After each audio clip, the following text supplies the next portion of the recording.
Hello, everyone. Finally, we are live. Live is where we are. Thank God. Finally. Okay. Yes, the powers that be wanted you to see my extremely messy desk and me looking Twitter pated and pissed off because the internet is going great. But y'all, I would just like to stay. I am gone for one day and we get we get Soylent Swedish people smoothies and otter attacks. I need to explain. I need someone to explain to me what was going on while I was on a day off because they took my phone. I thought I was going to be ahead of the game, like, hey, I'm gonna learn how to edit on my phone while I'm waiting. And she's like, and the bailiff was like, we're going to need your phone. And I was like, no, I was going to be productive or read my Smexy books. Let's be honest. Probably more Smexy book reading than actual editing was going to go on. But I feel upset about that. I don't know what's going on with the internet, but good morning, you guys. I will be telling everyone my jury duty story, and it does involve a deer because it's me. Y'all, I cannot get away from deer, but it involves a deer, a state trooper, well, a dumbass, well, two dumbasses to be honest, and a scary clown laugh. So, of all the trials I could have gotten, this was the one. Our first story today is that the quote unquote Dalton dictator Mayor Tiffany Henyard is throwing an extravagant, star studded $85,000 town party. And then she pouts about it when the town is kind of like, we is broke. You done had a party the entire time you've been here. We're not getting you a retirement cake, ma'am. But let's see. The under fire dictator slash mayor, Tiffany Henyard, is in hot water again after Illinois Township she leads hosted an $85,000 bash, including a rapper and R&B artist, before her colleagues pulled the plug on the entire upcoming event. Now, Henyard, who leads both Dalton Village and Thornton Township, appeared to be having the time of her life last month as she posted a video of herself uh, singing along with songs during the party that one ex trustee called a flop, according to reports. I told you we always got something going on, exclaimed the mayor on Facebook mid August as she embarrassingly called herself the super mayor and the people's mayor. Again, Tiffany Henyard, you can call yourself whatever you want. I mean, North Korea calls itself the People's Republic of North Korea, but I guarantee I stand a wager on the fact that maybe they are not fully democratic or a people's republic. But, you can call yourself whatever, I guess. You can call yourself anything you want to, ma'am. But in order to pull off the event called A Taste of Thornton Township, Henyard's administration spent tens of thousands of dollars, including a performance by R&B artist Kiki Wyatt for $30,000 and rapper Jay Holiday for $20,000. I know neither of these people, so I'm sure you're shocked. The town also spent $6,600 for bouncy houses, paid for a sound system, staffing equipment. The total was slightly more than $85,000. Well, there you go. This is all for the babies, Henyard insisted from the event before she referred to herself in the third person. They don't show you this side of Tiffany Henyard, the productivity. Y'all, I swear to goodness, well, to be fair, yeah, they did vote, but I swear to goodness, can Tiffany Henyard look, I need help in very little things in my well, okay, I need a lot of help in my life. But if Tiffany Henyard could teach me how to grift, I would be absolutely ecstatic because this woman has no shame and like grifts on levels of Nick Rekieta on, nose clam powder that we would just I didn't think it was humanly possible to get this much smug into one person, but God, you outdid yourself on her. So I'll pray for the people that are, in Thornton Township, but this woman is all the crazy. And well, you picked her. I mean, y'all, I'm changing my screen because I accidentally pulled the wrong screen. I have one setup where I just displayed a UN1 to myself, and I put him on the wrong thing this morning as I was yelling at the internet. So, thank you for bearing with me, but apparently she's threw a big party, and I'm sure that your property taxes won't raise because of it. Now, well, yeah, Sadiq Khan is in his own level of stupid, but I don't live in Britain, so I feel like I can't imagine, me opining on something that I don't really know about would be appropriate. Alaskan Airlines pilot who had no idea the plane had a giant hole until we landed, and then she feared that passengers were sucked out mid-flight. So the Boeing pilot and that fatal, wow, that's some Botox right there. Anywho, uh, one of my fellow jurors was like, "You might have HDHD or ADHD." And I was like, "Well, yes, I resemble that remark. That is in fact what I do have." She's like, "You are a bit all over the place." And I was like, "Yeah." No, Justin Smith, this is from the famous, Boeing that started their downward descent into Dante's Inferno of, inefficiency and maybe terrible choices. This is that first flight that we all learned that there were some very big problems with this, hatch opening. So this is from that first flight. The Alaskan's airline pilot, who guided 171 passengers and four flight attendants to safety when a door panel blew off the aircraft, was not aware of the mid-flight emergency, but knew something had gone catastrophically wrong. First Officer Emily Whiprud feared that passengers had been sucked out of the Boeing 737 MAX 9 when she turned around and saw empty seats as she and her captain made the emergency landing in the Portland International Airport in January. The first indication was an explosion in my ear and a whoosh of air. She told CBS News, my body was being forced forward, and there was a loud bang as well. The flight door was open, and I saw tubes hanging from the cabin. The flight departed from Oregon Airport just after 5 p.m. on January 5th and was bound for Ontario, California. The terrifying mid-air blowout happened 6 minutes after taking off when the plane was at 16,000 feet in the air. Now, she said that she and her captain were unaware that the door plug had blown off and that the left side of the fuselage had a major incident. Investigators say that the plug inside the new Alaska Max 9 was missing four key bolts, resulting in the panel flying off. Well, I mean, you can't just miss one bolt, you gotta miss all four. I didn't know that there was a hole in the airplane until we landed, the co-pilot said. I knew something was catastrophically wrong, though. It was so incredibly loud. I remember putting on the oxygen mask, trying to transmit to air traffic control, and wondering why I couldn't hear anything. Well, maybe because your plane had no damn door. When the panel blew off, her headset had been sucked out of the plane, along with two passengers' phones and several aircraft components.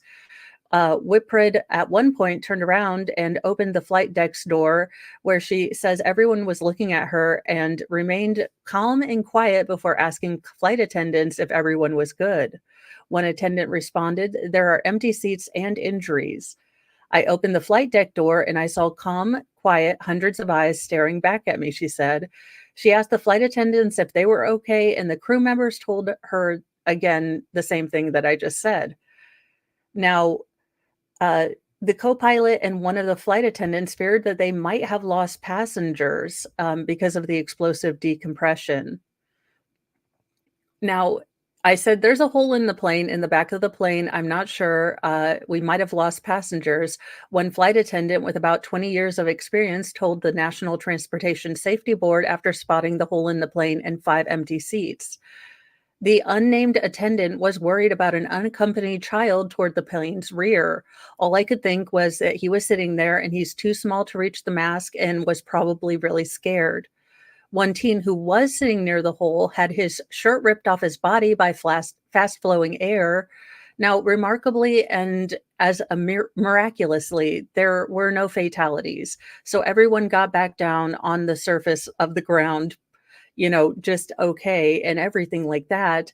There were some minor injuries, but this, started Boeing's sort of downhill spiral into insanity.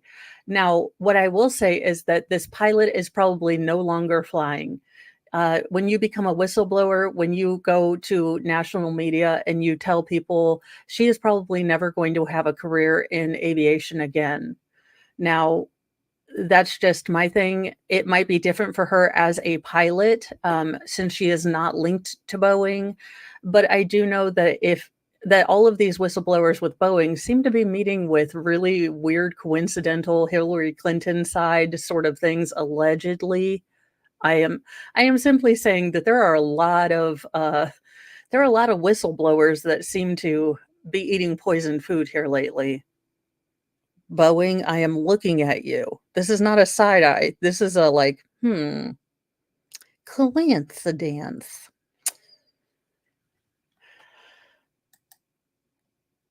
Oh, there we go. A board rules that the DA in the murder case against missing Colorado's woman's husband should be disbarred. So this is a continuation on the case from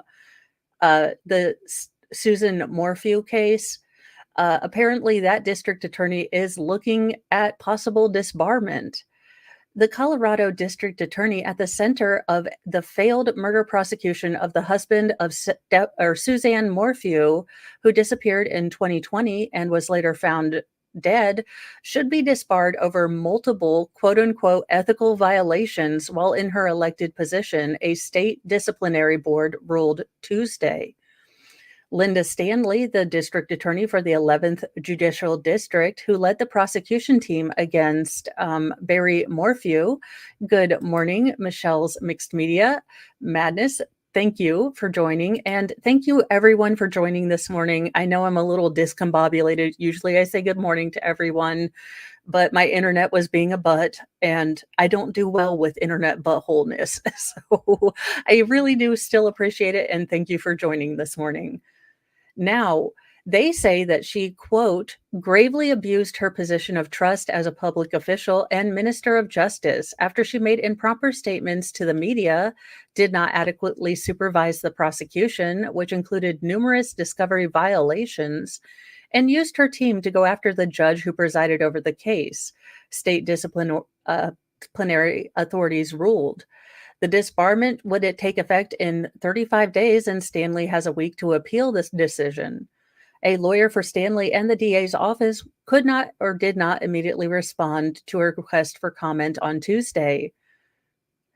In the majority's estimation, the Colorado legal profession and its prosecutorial community cannot rely on Stanley's sense of integrity, probity, or righteousness to protect the public interest or fully pursue justice for the citizens of the state of Colorado.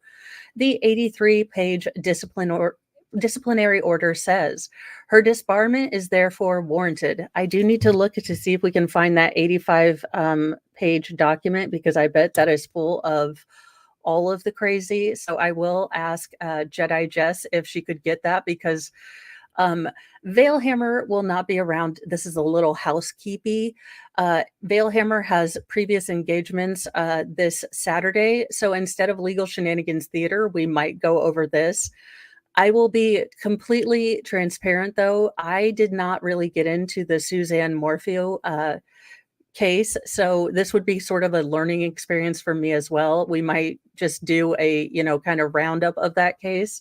And thank you, Erin Olivia, for joining us. I hope you have been doing great. We've missed you. And I'm saying, okay, I'm talking about me in the chat. I don't think I'm a we. I'm not using the royal we. I'm not Tiffany Henyard. Now, this decision comes 3 months after Stanley faced a 2-week disciplinary hearing before a three-member panel under the Colorado Supreme Court, at which the state regulators accused her of professional misconduct. The Office of Attorney Regulation Council first brought the case in October. Stanley, a former police officer who was elected to district attorney in November 2022, already said that she would not seek re-election. Quote, this case is about a ship with a captain who never manned the bridge. Jonathan Blastwitz, an attorney for the state's Office of Attorney Regulation Council, said during the hearing, according to the Colorado Sun, a newspaper site based in Denver. The defense attorney for Barry Morphew, the husband of Suzanne Morphew, whose remains were found last year, praised the order. So, I mean, this is the judge that's probably going to get disbarred, but she has a leather jacket, so she's a badass. This is Suzanne Morphew, and I know. I will work on my potty mouth. Now, this was absolutely the right outcome, Iris Etan said in a statement. Etan, who founded Protect Ethical Prosecutors and had asked the Colorado State's Attorney Regulation Council to investigate Stanley, added that, quote, Stanley will no longer be permitted to use prosecutors' unlimited power and discretion to prosecute. And she said that her organization hopes that this case serves as a springboard to protect ethical prosecutors and also for more unethical prosecutors to be held accountable. And I am absolutely amazed that we are holding someone accountable. This bombshell ruling is the latest twist in the failed case against Barry Morphew in the connection with the May 2020 disappearance of his wife of 26 years. Morphew, who released a video days after Suzanne vanished, pleading for her safe return, was charged in May 2021 with first-degree murder and tampering with physical evidence. Days later, he was hit with an additional charge after prosecutors said he cast a mail-in ballot for Donald Trump on behalf of his wife. Now, Morphew did plead guilty to the voter fraud case in July 2022, but did not serve any time in jail. State regulators alleged that soon after Morphew was arrested, Stanley began texting the host of Profiling Evil YouTube channel about the case. After charges were made public, she sought to provide information about the case to the host after the host questioned the criminal complaint against Morphew. Now, after the host floated a theory online that Morphew had neck hugged his wife in a hot tub, Stanley texted him to shoot it down and told him that the tub looked like it had not been used in a long time, according to state regulators. But keep spinning ideas in your brain, Stanley texted, according to the order. Stanley then appeared on the YouTube show on August 30th, 2021, despite reservations from fans who saw promotions about the interview, the order says. On the show, she discussed the public information about the case and the process of a preliminary hearing and how her office did not get the full case file until after Morphew was arrested. She concluded the segment by noting she was a little insulted that people would question whether she should appear on the show and insisted that anything out in the public is okay to talk about, the order says, noting she also responded to comments by viewers under the YouTube video. Yeah, no, this is not up. Oh, crud. You guys, I don't know what's going on with the internet today. I am going to do my tried and true, fix everything, which is just turning off my computer and letting it restart before my jury duty stream.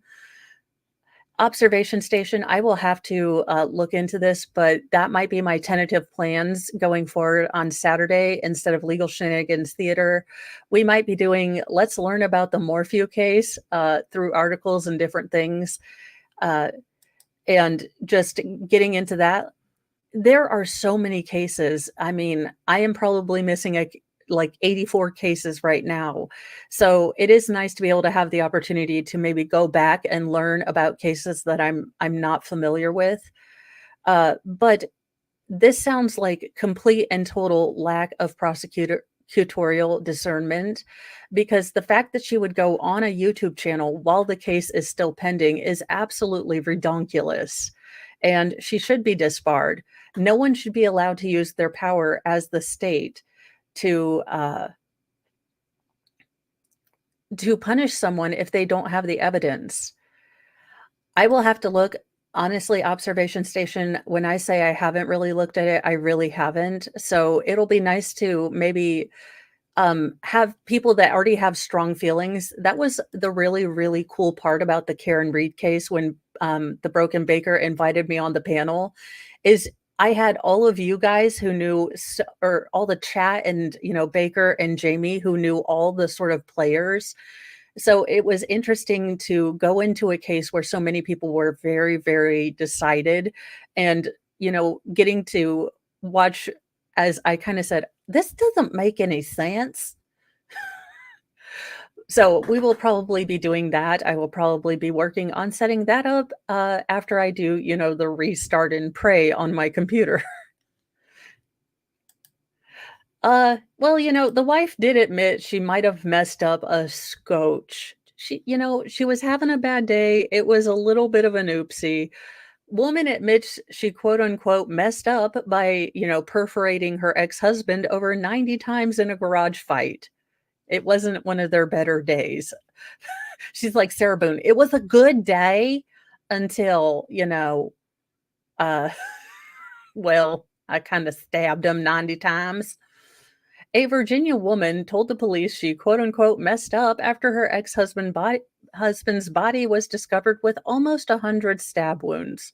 Now she has pled guilty. She is Carol Long, 63, is facing 15 to 20 years behind bars after admitting she unalived Walter Sigmund, Lynchburg ABC affiliate WSET reported. Court records show she entered a plea of guilty to second-degree murder on Tuesday. WSET, citing statements of fact, said that Long and Sigmund were fighting inside their home on April 11th, 2021. Long allegedly claimed that Sigmund was giving her a not-so-friendly neck hug. That's the wife, Christy Marie. That's the wife. She's that she wasn't the one that got away. Can you imagine what that chick looks like? Now, she decided to defend herself. She reportedly in her words, or her story timeline, she confessed almost immediately, quote unquote, "I messed up." Understatement of the year. In a phone call to an unidentified recipient who subsequently called the police. Walter's gone, he's dead. Authorities responded to a request for a welfare check at the home around 11:20 a.m., Roanoke NBC affiliate WSLS reported. His body was found in the garage with more than 90 stab wounds. Sigmund, who is remembered in his obituary as a, quote, loving father, friend to everyone, and who always tried to put a smile on your face. He worked extremely hard during his life to provide for his family, the tribute continued. He had a passion for hunting, fishing, and loved being in the outdoors. Now, Franklin County records show that the pre-sentence report is going to be due on December the 10th. So that might be something that we look at. It looks like a beautiful house. If you are to the point where friendly neck hugs are how you greet your significant other, then perhaps just move out and clean slate this. I don't get this need to continue to stay with someone that's, terrible for you. Well, in more bad news, but everyone is okay for the aviation community, a Delta jet readying for takeoff rips off its wing after clipping another plane on the taxiway. I thought that all those, air traffic controllers were supposed to stop things like this happening, but I guess they were all out on a sick day too. Look, everyone had jury duty. It's just what happened. A Delta jet clipped a smaller airplane on a taxiway at Hartsfield-Jackson Atlanta International Airport on Tuesday morning, knocking the smaller aircraft's tail off. Delta Airline Flight 295 was taxiing for takeoff to Tokyo just after 10 a.m. when its wingtip hit the tail of Endeavor Air Flight 5526, which was on an adjacent taxiway before it was set to take off for Louisiana, Delta Airlines said in a statement. The Endeavor's plane was damaged, or tail was damaged upon impact, according to the Federal Aviation Administration and Delta. Video taken after the incident by storm chaser Aaron Rigsby showed that the wing was completely ripped off the plane. Well, yeah, those things are not roller derby carts, they are airplanes. Now, customers on the impacted flights were then brought back to the terminal to descend into the death spiral of delay and waiting, and we have people working on that. God love them. I could never be a flight attendant because this is or one of those ticket people because this is all you hear.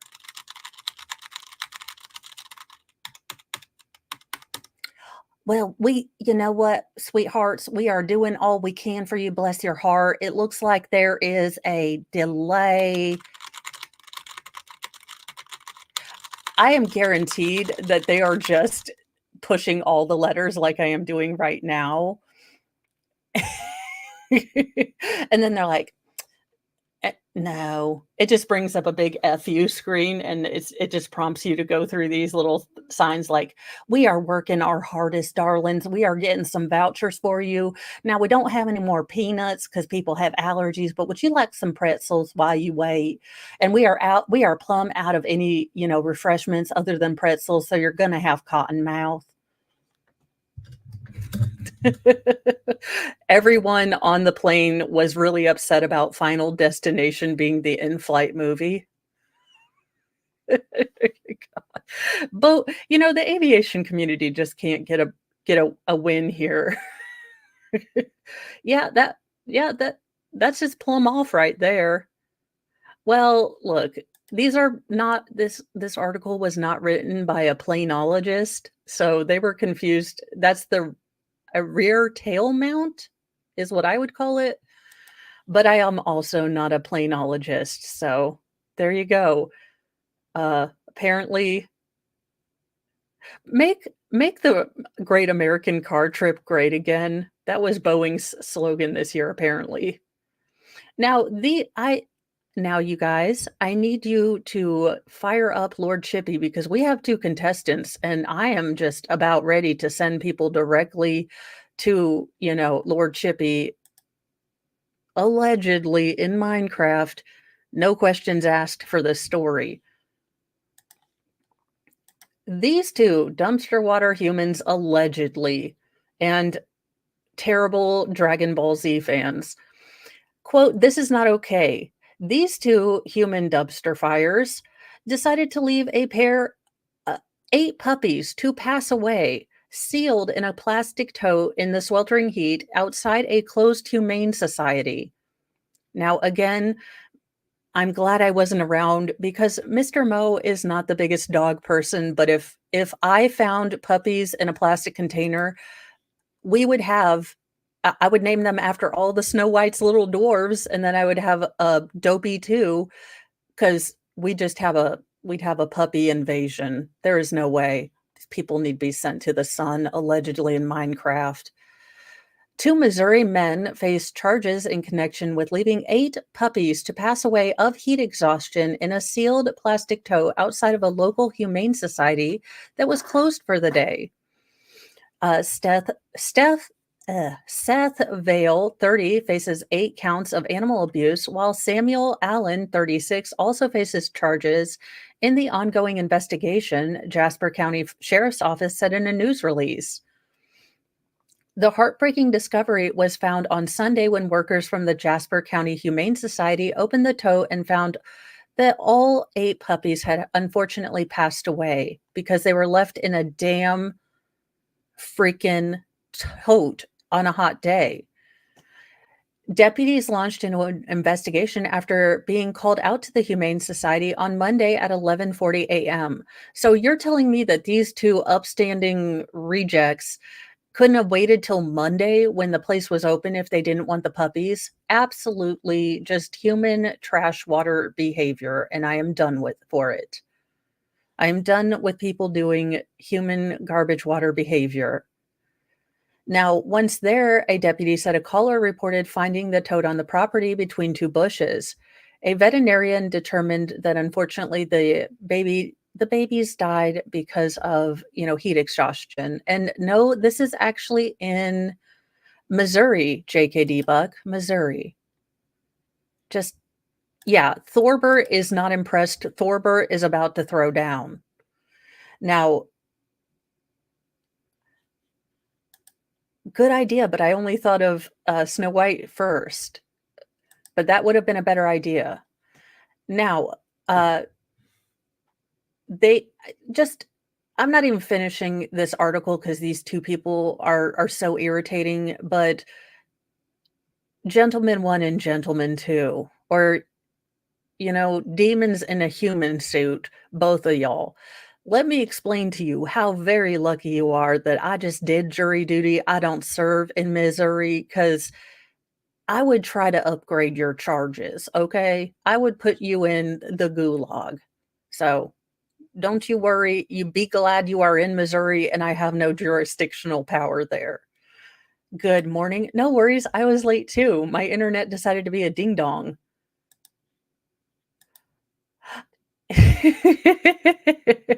No, I live in Indiana, which explains a lot, quite frankly.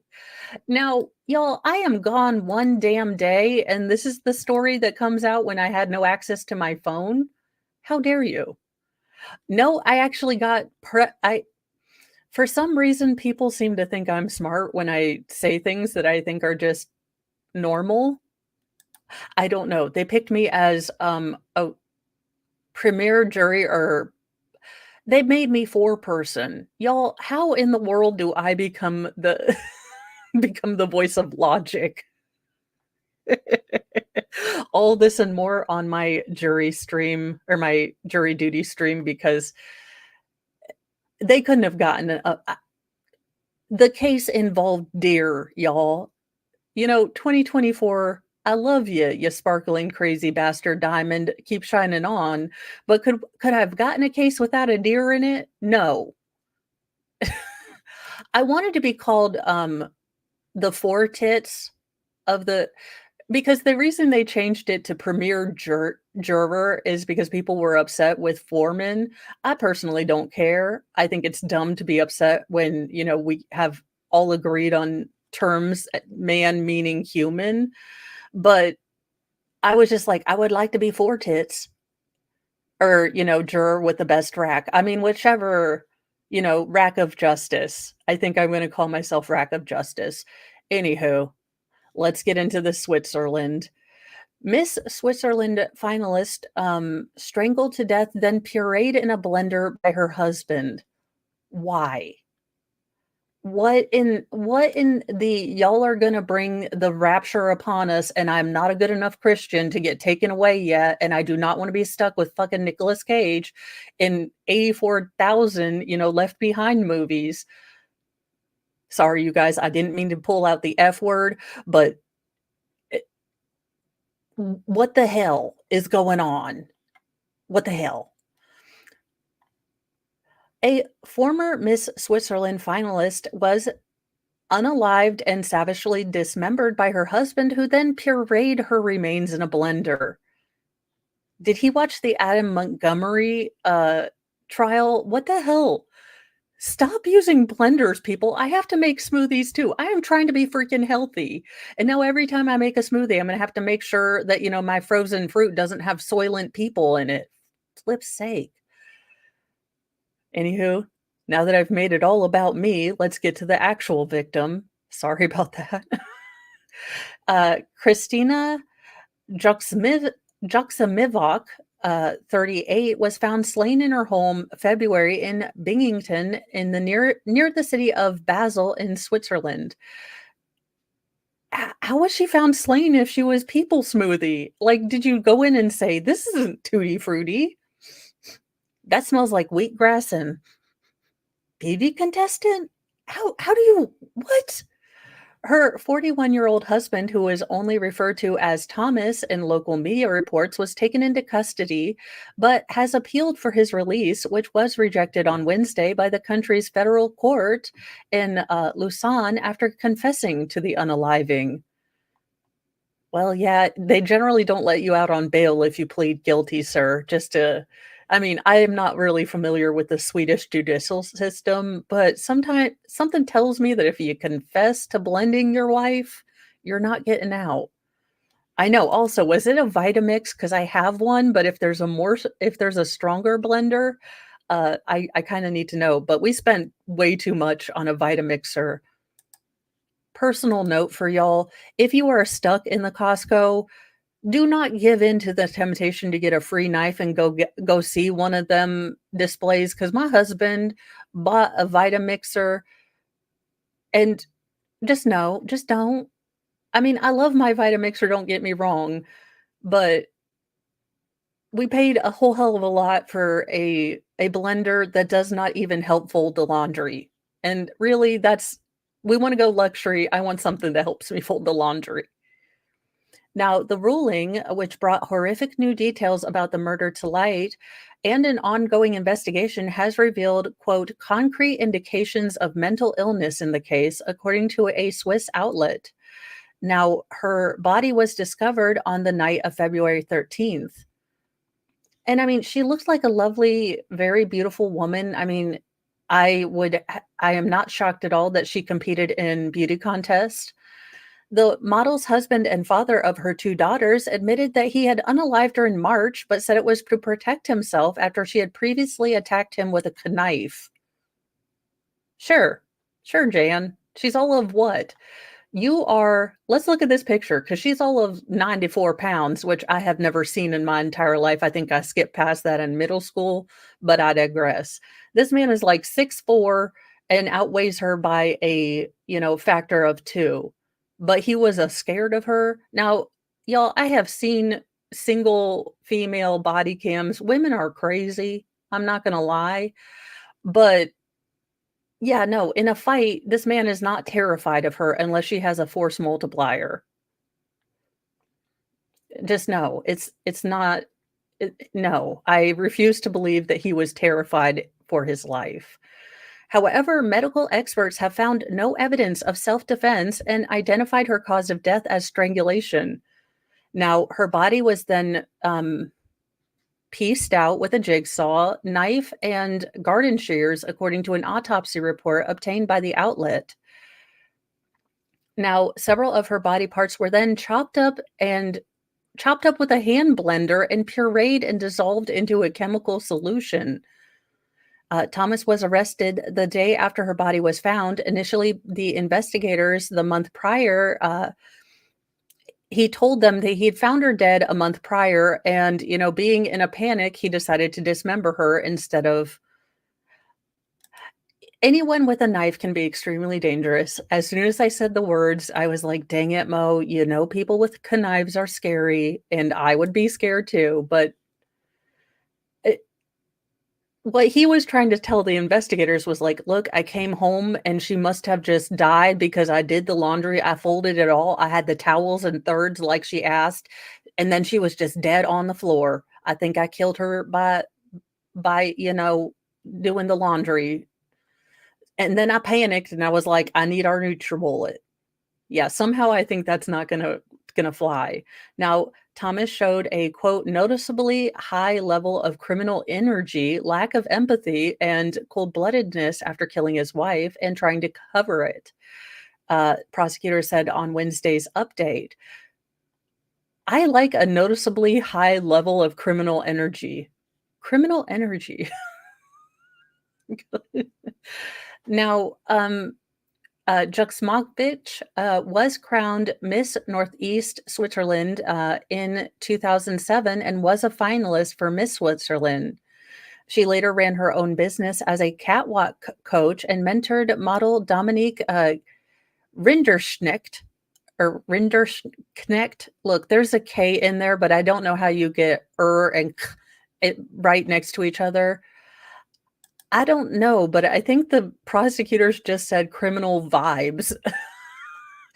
He was given, and I can understand that. Look, I profile people in Walmart, There are some people that I'm pretty sure have some sketch things going on in their basements, and I do not go down the aisle until they're done. So I understand criminal energy because I unfairly profile people. On a more serious note, I mean, this is devastating to her daughters. They not only have now lost their mother in a horrific and grotesque and just a way that invites all of the most terrible internet humor, and I am guilty because to sit here and think of a man doing this to the mother of his children, regardless of how they feel, to do this to his children because he has taken away both their parents is just disgusting. And I really, really hope that justice prevails and we get some more answers.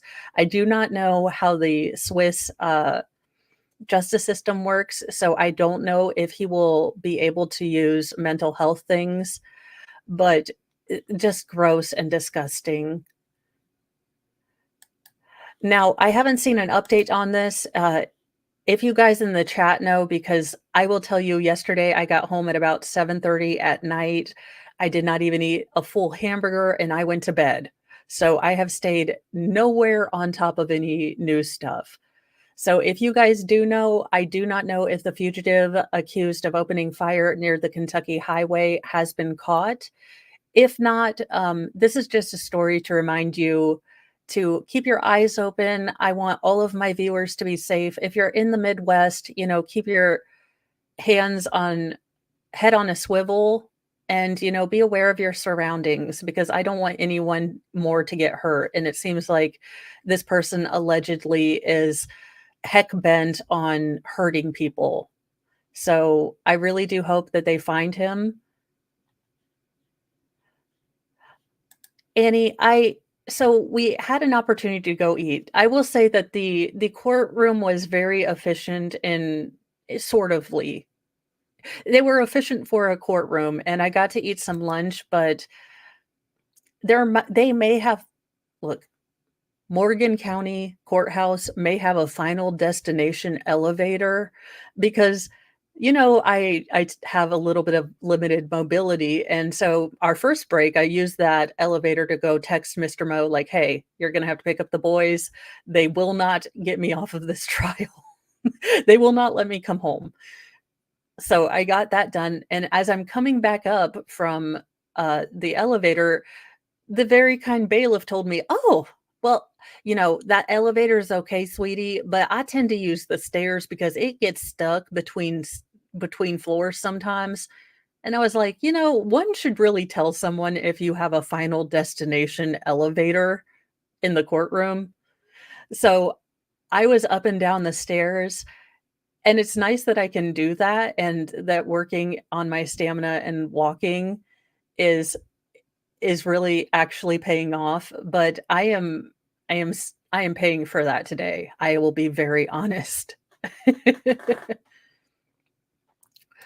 Thank you, Jeffrey. I try to keep up with everything, but then I also got sidetracked with, Soylent smoothie from Sweden, and I can't be asked to pay attention. So, if you guys are out in the Midwest, if you guys are out, just be careful, be aware of your surroundings. I don't want anyone to get hurt. I hope they do find this person and then he is given, due process and we get some answers. In a more positive story, John Bon Jovi helps save a woman from jumping off a Nashville bridge while filming a music video in a heart-wrenching clip. I mean, what an amazing thing. And look, I'm going to be, y'all know I'm deeply serious or unserious as a person, but please, if you are having a really rough spot, if things look so dark and we all have these times in our lives where all of our problems seem to be piling up and they're insurmountable. They're not. I promise you. Look, you are going to get through this forest. You might not remember how you took every single step. You might not, it might be a blur. And I'm speaking from experience. When you are in your darkest spot, please remember that there are people all around you. If you have lost your light, there are people all around you quietly holding candles to light your way. It doesn't seem like it, but looking back on all of my situations, I have seen how many people have been holding the light, holding the hope for me when I didn't think I had it within me. So please don't make a permanent choice just because you're feeling very, very lost right now. It, it will hurt your family, it will hurt yourself. Please don't. From Mama Mo. I generally do not give out life advice, but this is one I feel strongly about. John Bon Jovi helped stop a woman from jumping off a Nashville bridge on Wednesday, likely saving her life. The legendary rocker encountered a woman around 6 p.m. local time while he was filming a music video for his song People's House on John Stengelhather Pedestrian Bridge. I probably really butchered that name of the bridge. In surveillance video shared on X by the Metropolitan Nashville Police Department, the Living on a Prayer singer can be seen approaching the woman as she appears about ready to jump. Bon Jovi then spoke to the woman with another bystander. Shortly after, Bon Jovi and the other Good Samaritan helped pull the woman over the railway and from danger. After the woman was back on the pedestrian path, she and Bon Jovi hugged. The bridge was completely open to the public when Bon Jovi was filming the video, and the incident subsequently occurred. The Post understands that Bon Jovi won't be making any public comments out of respect for the person and their privacy. I mean, what a great person. Again, he's an aging rock star. He could use this to pad out his good boy points. And I get that. I get that he could do that, but him being respectful and not really saying anything or speaking out is such a wonderful thing.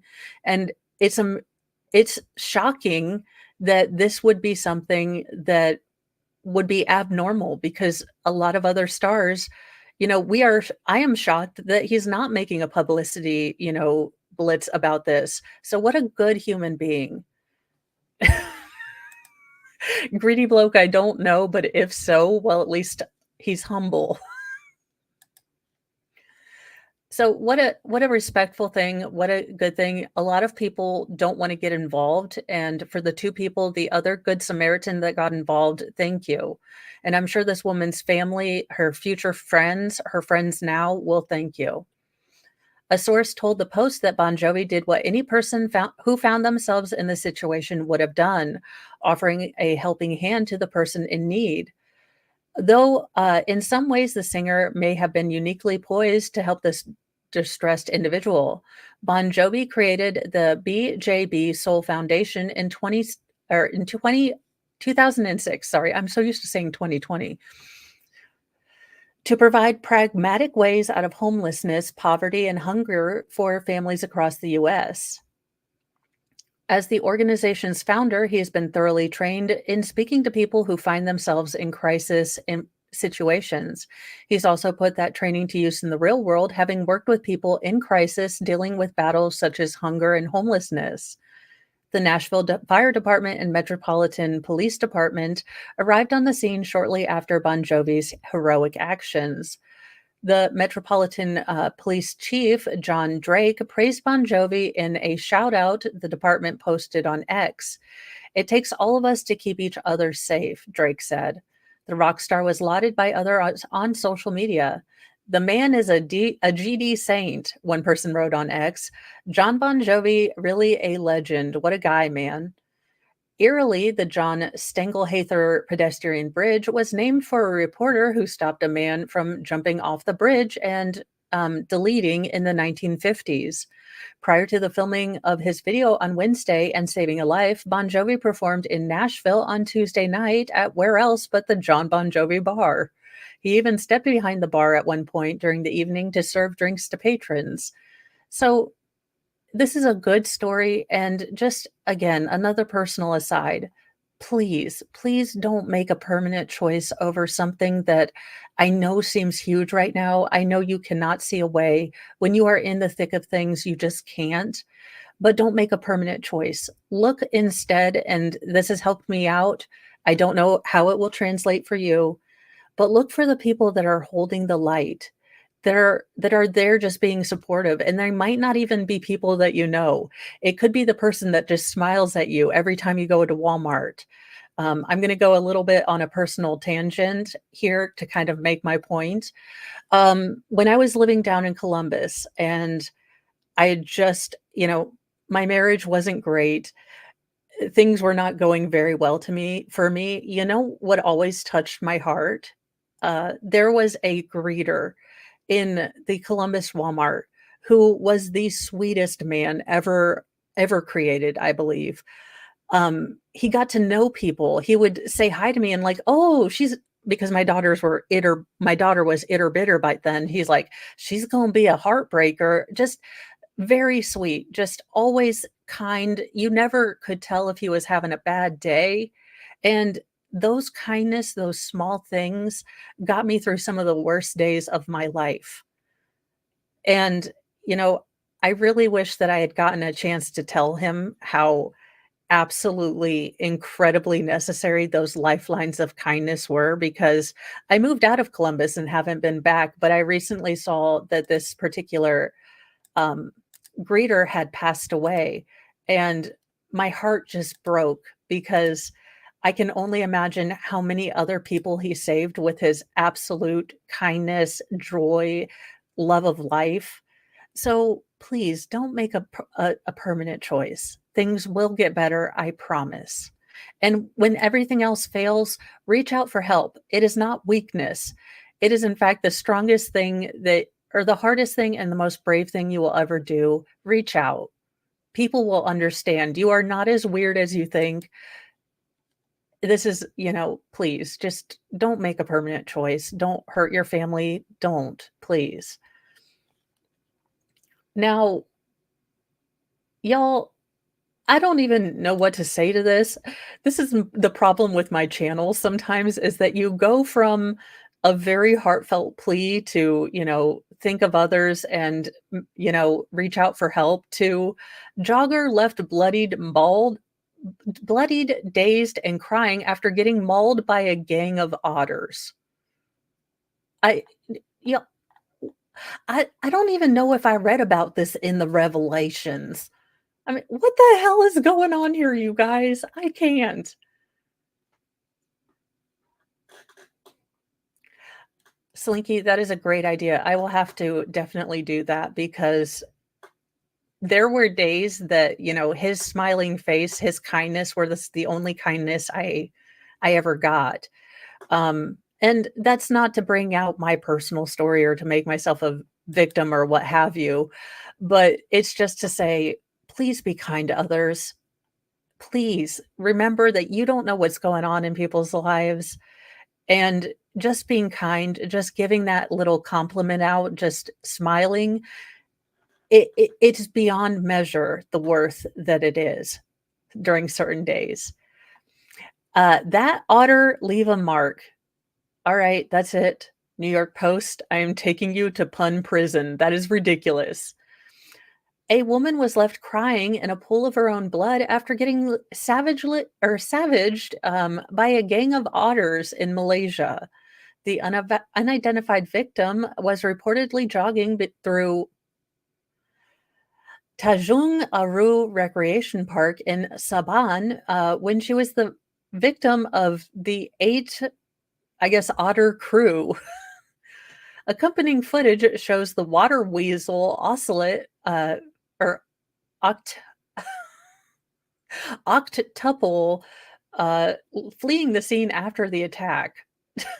What the hell is going on Meanwhile, the woman, who is wearing dark pink running tights and a black shirt, is pictured seated on the curb in tears with blood visible on her arms, head, and several gouges in her legs. Absolutely. Absolutely. It is, you have an effect on people's lives, and please make it a positive one. I say as I make fun of everything on the internet, but I show my love with sarcasm. Now, the victim was transported to the hospital while a wildlife team was dispatched to the park to keep tab on the marauding otters. Investigations found that the beasts, which reportedly live nearby, had entered the park to forage for food in the pond, and I guess they were really pissed off that someone was running next to him. He explained that the otters had visited the park before without incident and that the attack was likely due to a change in behavior spurred by some visitors feeding them. To prevent future attacks, wildlife officials plan to reinforce the fence around the park and monitor the area to make sure that none of the otters break in. We're also asking the park manager to report if there's an otter signing or sighting after the repairs are done. Meanwhile, the public has been urged to avoid going near fences or interacting with wildlife to mitigate the possibility of attacks. That might seem overzealous, but this is not the first time someone in Southeast Asia has been beset by otters, which are in the same family as honey badgers and wolverines. In 2021, a Singaporean resident was hospitalized after getting accosted by a gang of ferocious otters, which reportedly bit him 26 times in 10 seconds. I actually thought I was going to die. They're going to kill me. All right, no, New York Post, we need to put you on blast for this one. New York Post. Quote, I actually thought I was going to die. They were going to kill me. Utterly devastated victim Graham George Spencer recalled. New York Post. This is atrocious and egregious. In the name of all that is pun, stop. What? Just because you can otter pun this doesn't mean you should otter pun this. What the hell? So, you guys, this is the news this morning. I don't know. I'm gonna go out and clean my kitchen and fold some laundry because apparently, since I was gone yesterday, all of that got behind. And let me tell you, Mr. Dingus is up my behind because usually during the day I am able to be around and then, Dingus can choose to interact with me or ignore me at his leisure. Well, since yesterday I wasn't around to, ignore him, or I wasn't around so he could ignore me. He has been a bad guy. I was going to make French toast casserole tonight for dinner. But as you can see, Dingus tried to eat the damn French bread. I, I have never met an animal. I I adopted a werewolf. That's all there is to it. A werekitten. I don't know. But now I had to protect the bread from Dingus because he has been very upset that I decided to leave for a day. Any hoozle, thank you guys for joining. I do have you redirected to my noon stream where I will talk about my story of jury duty, and they just picked the best case. They just picked the best case for me. It does involve a deer, a state trooper, several dumbasses, and a creepy clown laugh. I kid you not, you guys. When I saw the actual charging documents, I was like, the hell am I here for? Anywho, all that and more will be discussed on my story stream, Legally Mo, my journey as a juror. I will see you guys at noon. Oh my gosh. Have a great day. Be kind to others. And really remember the story. Remember my story. Try to compliment someone. Try to smile at someone. Just be kind, and you never know what people are dealing with. Maybe you can be one of those silent, light of hope holders for other people. And that's why I do it. I do it because I know that someone held the light for me when I was in the dark. And if I can hold the light for others, then that is my contribution. I will see you guys in a little bit. I will be going to fold laundry. Don't get peanut butter and jealous. And tell Baker I said hi. And hopefully you guys have a good trial. I did try to schedule my jury stream somewhere around the lunchtime break, so you guys don't have to miss trial if you want to watch that. So I will see you then. Bye, guys.